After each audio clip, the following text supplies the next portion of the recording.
नमस्कार मित्रांनो, पुन्हा एकदा स्वागत आहे आपल्या आवडत्या चॅनलवर ज्याचं नाव आहे पीव्हीजी द मेक मेंटर. मागच्या लेक्चरमध्ये आपण सुरू केलेलं आहे की प्लस किंवा मायनस साइन कशी द्यावी जेव्हा दोन डिजिटचे साइन वेगवेगळे असणार. तर मागच्या लेक्चरमध्ये आपण ॲडिशन पाहिलं. या लेक्चरमध्ये पाहणार आहोत आपण सबट्रॅक्शन किंवा वजाबाकी.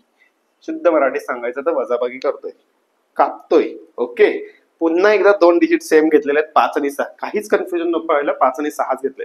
आता बघा, गेल्या इकडे प्लस होतं, त्याला मी आता मायनस केलेला आहे आणि कंसात तसेचे तसे शब्द लिहिलेत. एका ठिकाणी +5 +6 +5 -6 -5 +6 आणि मायनस आणि मायनस 4 कंडिशन होतात.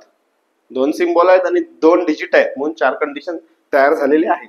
तर आता काय करायचं? प्रथमतः आधी कंस सॉल्व करायचं. ओके, कंस काय सॉल्व कसा करणार? इकडे +5 हा मायनस साइन बाहेर आहे आणि प्लस साइन मध्ये आहे, तर दोघांनी मिळून काय होईल? मायनस. आता कंस सॉल्व करता आले पाहिजे, नाहीतर मग गंडेल परत. ओके, आता ही कंडिशन मागेही आली होती, -6 +5. मग मी काय बोललो होतो?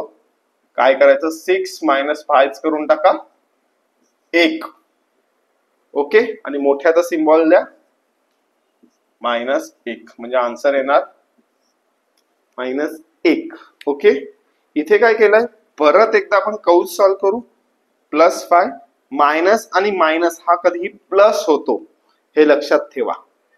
कंसाच्या बाहेर मायनस असेल आणि कंसाच्या मध्येही मायनस असेल तर या दोघांचा गुणाकार होतो आणि तो प्लस होतो. म्हणून आता काय करणार मी? 6 केला. आता तर इझी झालं. +5 +6 +11. ओके, मग ह्याच्यातून अजून एक नियम काय निघाला?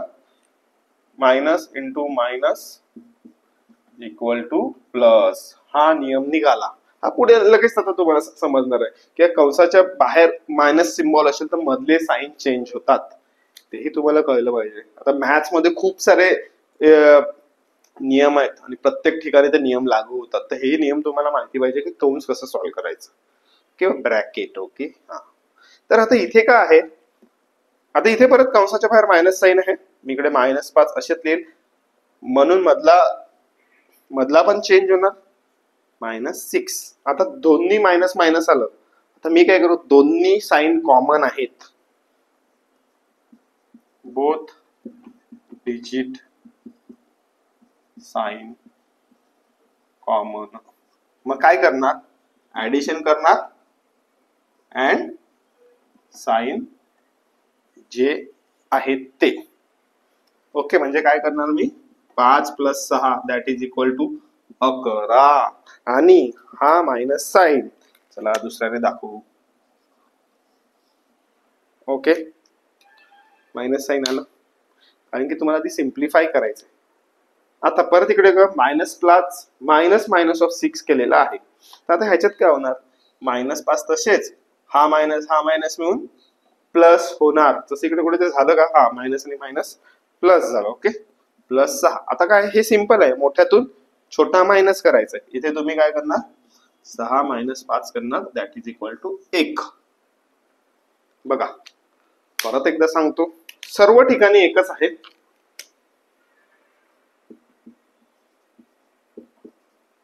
मोठ्याची साइन लावा. म्हणजे काय? इथे मोठा कोणता आहे?